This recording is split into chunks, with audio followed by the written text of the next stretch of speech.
Je vais poser une question rhétorique dès le début de cette vidéo, puisque bien évidemment tout le monde a la réponse à cette question, mais on ne sait jamais en fait. Peut-être qu'un gauchiste va tomber sur cette vidéo, et dans l'espace des commentaires, il va nous pondre une théorie fumeuse. Ils aiment bien ça, les gauchistes. C'est-à-dire que il y a des choses qui se passent, il y a des choses en mouvement, tout le monde le voit, tout le monde comprend, tout le monde sait, hein, comme dirait Bouli, mais comme ces évidences, en fait. Attendez, la vidéo est déjà commencée. Donc je disais, comme ces évidences vont à l'encontre de leur idéologie, ils pondent des théories fumeuses. Rien que ce matin. Hein. Ce matin, je me connecte sur... Enfin, je vais sur Instagram. Et je vois la vidéo d'un gars qui est en train de te dire... Parce que tu sais, il y avait le classement du nombre de V sur les femmes dans tous les pays d'Europe. Alors bien évidemment, la France tout en haut, Grande-Bretagne, etc. Et la Pologne ou la Bulgarie, par exemple, tout en bas. On sait pourquoi. Tout le monde sait, encore une fois. Et bah, le mec t'a dit, non mais en fait, je rigole, mais c'est pas drôle. Hein. Le mec te dit, non mais en fait, c'est parce que là-bas, c'est pas comptabilisé pareil. Non mais c'est pas la même chose. Donc, on sait pas. Voilà, peut-être qu'un gauchiste va tomber sur cette vidéo et va nous pondre une théorie. On sait pas. Donc la question, elle est simple. Pourquoi ces vidéos de voitures béliers, on les voit seulement en Europe de l'Ouest? Il y a eu en Allemagne, il y a eu en France, à Nice, par exemple, hein, sur la promenade des Anglais, en Allemagne pendant les marchés de Noël, là en Italie. Je répète la question. Pourquoi ces vidéos, on ne les voit qu'en Europe de l'Ouest? Pourquoi on ne voit pas ces vidéos? Je sais, elle est débile, ma question, parce qu'on sait pourquoi. Mais on sait pas, peut-être qu'un gauchiste, tu vois. Pourquoi on ne voit pas ces vidéos en Europe centrale ou en Europe de l'Est? Hein? Pourquoi il n'y a pas ça en Bulgarie, par exemple? Voilà. Donc s'il y a un gauchiste qui tombe sur cette vidéo, je te laisse nous pondre une petite théorie. Alors, ce qui s'est passé, c'est qu'hier, on a Salim El Koudri, hein, qui a foncé à Modène, donc en Italie, sur des gens, comme ça, hein, bien sûr. Voilà. Salim, il s'est dit non, je vais rouler sur les gens. Et donc il y a la vidéo, donc on va la voir après, qui est assez choquante d'ailleurs. Et il y a également aussi la réaction des Italiens quand ils l'ont attrapé. Voilà, j'ai deux vidéos à vous montrer. On va d'abord commencer par l'article, mais j'ai ces deux vidéos à vous montrer. Sachez que si ça s'était passé en France, je pense que les mecs qui ont arrêté donc ce bon vieux Salim en France, hein, bon, il y aurait toute la France insoumise qui leur serait tombée dessus, hein, bien sûr. Alors, antécédent psychiatrique, diplômé en économie, qui est Salim El Koudri, le suspect de l'attaque à la voiture bélier à Modène. On va d'abord regarder ça, puis on va lire l'article. 8 personnes fauchées.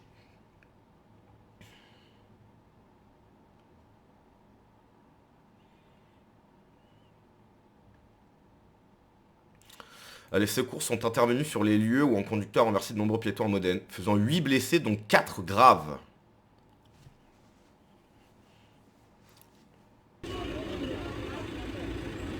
Le suspect qui présente des antécédents psychiatriques a été interpellé par les autorités. Alors, il s'est d'abord fait attraper par les Italiens, on va voir ça après. La première ministre italienne Giorgia Meloni se rendra dimanche au chevet des personnes blessées.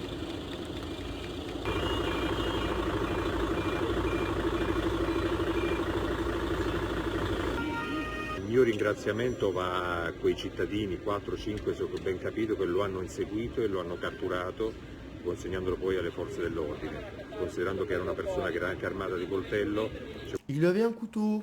Bah tiens, intéressant ça. ha avuto coraggio e grande senso civico, quindi il mio ringraziamento forte va a loro per questo grande e elevato senso civico che hanno avuto in questo drammatico momento. Donc là, en gros, il est en train de remercier des mecs comme ça, random, hein, des hommes, encore une fois, hein, cette fameuse masculinité toxique qui a permis d'arrêter le gars plus tôt. Il remercie le gars, la France insoumise, bien évidemment, ou les gauchistes auraient pu dire, on va voir hein, la vidéo qui effectivement, il arrête de façon musclée. Bon, en même temps, le gars, il a quand même écrasé des gens, il avait un couteau, etc. Voilà, un petit va pas en lui caressant l'épaule. Bon, bah, j'imagine qu'en France, la France insoumise aurait dit non mais pour qui se prennent ces gens, c'est pas la police, etc. Bon bref. Hein. Alors, un homme a foncé délibérément sur des piétons samedi 16 mai dans la ville du nord de l'Italie. Il doit répondre pleinement de ses actes, a déclaré la première ministre Giorgia Meloni. 4 personnes sont gravement blessées, dont une femme qui a dû se faire amputer des 2 jambes. Voilà. Merci Salim, tu as détruit une vie. Alors, Matteo Salvini n'a pas hésité une seule seconde à donner son nom sur les réseaux sociaux X, Salim El Khoudri. Ce criminel de seconde génération d'immigrés, selon les mots du secrétaire du parti italien anti-immigration, la Ligue. Et le principal suspect de l'attaque à la voiture bélier est survenu à Modène, dans le nord de l'Italie, samedi 16 mai. Âgé de 31 ans, il a renversé de nombreux piétons dans le centre-ville, faisant 8 blessés dont 4 graves, a indiqué la préfète de Modène, Fabrizia Triolo, lors d'une conférence de presse samedi soir. Une femme a dû être amputée des 2 jambes. Pour l'heure, nul ne sait s'il s'agit d'un attentat. Au volant d'une Citroën grise, Salim El Khoudri, décrit par la presse italienne comme un Italien d'origine marocaine, du coup c'est un Marocain, c'est pas italien, c'est pas marocain, Salim El Khoudri, c'est pas italien, ok, est arrivé à vive allure dans la rue Emilia Santro, particulièrement fréquentée par les locaux et les touristes le week-end. Il a visé le trottoir, fauchant des dizaines de passants, et heurtant aussi un vélo, avant de s'écraser en percutant de plein fouet une femme, la plus gravement atteinte, qui a ensuite été amputée des 2 jambes, a indiqué le maire de Modène, Massimo Mazzetti, à l'agence Enza et aux journaux locaux. Le trentenaire a fini sa course folle dans une vitrine avant de s'enfuir, couteau à la main. Il a porté un coup à un passant qui tentait de l'arrêter avant d'être interpellé par la police. Pas sous l'emprise de substances psychotropes. La voiture fumait, j'ai ouvert la portière, il s'est échappé, on lui a couru derrière à 4 ou 5, témoigne un homme interviewé par les chaînes italiennes La Tête en sang. Il a sorti un couteau, m'a porté un coup à la tête et un autre au cœur que j'ai réussi à éviter. Le conducteur est né dans la province de Bergame, mais s'est installé dans celle de Modène. Diplômé en économie, il était inconnu des services de police. Mais en 2022, il avait traversé un état de perturbation psychique, a indiqué la préfète. Salim El Khoudri avait été pris en charge par le centre de santé mentale pour des troubles schizoïdes. Mais on avait perdu sa trace après cette première période d'observation au sein d'un centre de soins, a-t-elle précisé. Il n'était pas sous l'emprise de substances psychotropes. Ce samedi, selon la préfète. Son domicile à Ravarino, près de Modène, a été perquisitionné. Il doit répondre pleinement de ses actes, a déclaré la première ministre Giorgia Meloni sur son compte X. Donc bref, voilà, hein, ça se passe bien, le vivre ensemble, vraiment, c'est super, il n'y a pas de problème. Il n'y a pas de problème. Une femme a été amputée des 2 jambes, mais c'est pas grave, c'est super, c'est le vivre ensemble. Donc là, c'est la vidéo. Voilà, hein, donc là, je vais vous montrer la vidéo qui est extrêmement choquante. Étonnamment, j'ai découvert cette vidéo, donc là, financée avec l'argent de vos impôts. Bon, c'est pas en France en fait. Je comprends pas pourquoi il n'y a que la France d'en bas qui a repartagé cette vidéo. Bref, peu importe, on regarde, mais c'est vraiment choquant.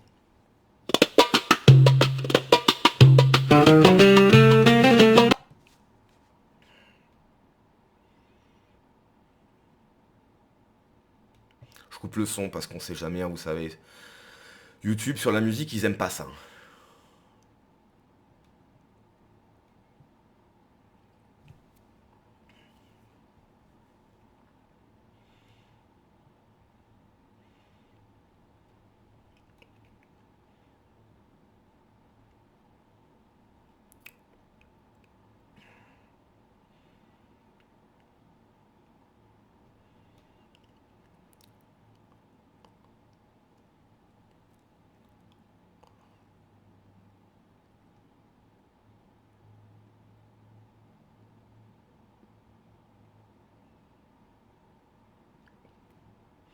Voilà, donc souvent c'est ça l'excuse qui est donnée.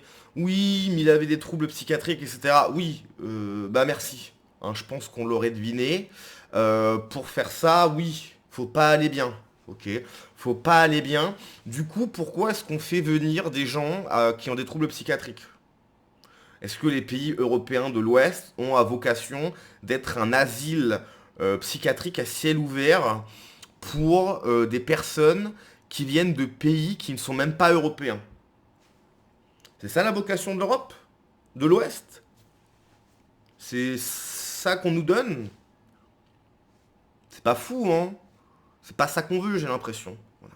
Donc, et encore, une fois, hein, Le mec a peut-être des troubles psychiatriques, n'empêche qu'il sait très bien ce qu'il fait. Hein. Il sait très bien où il va. Il sait très bien sur qui il fonce. C'est ciblé. Il le sait.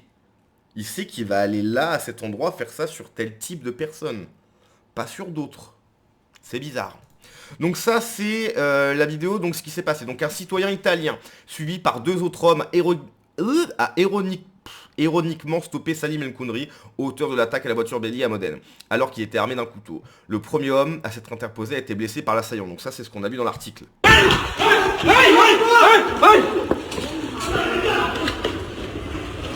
Donc le mec a un couteau là. Masculinité toxique, tu vois. Il n'y a que des hommes.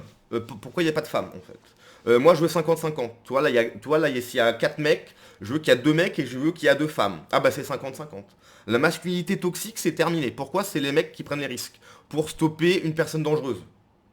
Moi je veux que ça soit des femmes maintenant. Ok. Il y a 80% de femmes dans la magistrature française. Moi maintenant je veux que quand il y a ce genre d'attaque, je veux qu'il y a 80% de femmes qui viennent. Oui, oui, bah oui, bah oui, bah oui, bah oui, bah oui.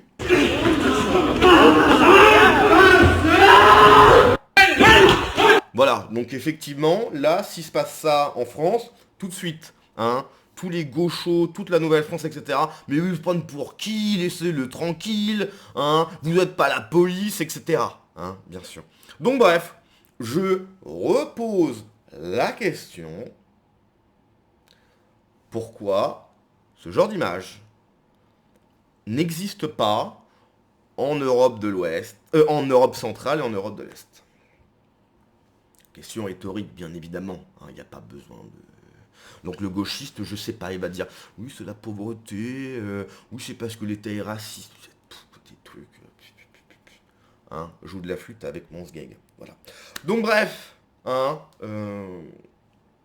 malheureusement, hein, il y a vraiment un sentiment de, comment dirais-je, d'impuissance. C'est-à-dire que ces vidéos qui ne devraient pas exister, ok, ou alors une fois tous les 10 ans, ce qui là pour le coup est un fait divers, hein, une fois tous les 10 ans en France, t'as un malade mental qui... Et c'est dramatique, mais voilà. Mais là, c'est pas des faits divers en fait, puisque ça arrive tout le temps. Ben, j'allais dire partout, mais justement, non, c'est pas partout, mais c'est ciblé si tu veux. Donc c'est pas des faits divers. Il se passe quelque chose en Europe. Voilà. Il y a des gens qui n'ont pas leur place, tout simplement. Et du coup, ce sentiment d'impuissance, c'est mais pourquoi nos États ne les renvoient pas? Et la réponse, encore une fois, elle est simple, c'est que nos gouvernements, nos gouvernants en Europe de l'Ouest ont choisi. Ce sont des traîtres. Ils ont choisi les nouveaux arrivants. Tout ça aux ordres de Bruxelles. Et nous, on est là, on attend, on sort dehors, il peut nous arriver des trucs, etc. On ne sait pas. Dès que tu sortes dehors, dès que tu sortes chez toi, c'est la loterie. Voilà. Tu peux faire la rencontre d'un fou. Là, ceux qui se baladaient tranquillement, ils étaient là avec leurs gosses, fumaient leurs clopes, c'était un dimanche, je sais pas, ben, c'était hier. Donc techniquement c'était samedi, mais bref, week-end, tu vois, week-end, petite clope, tu vas au bar, je sais pas quoi, boum. Bref, on se laisse là-dessus.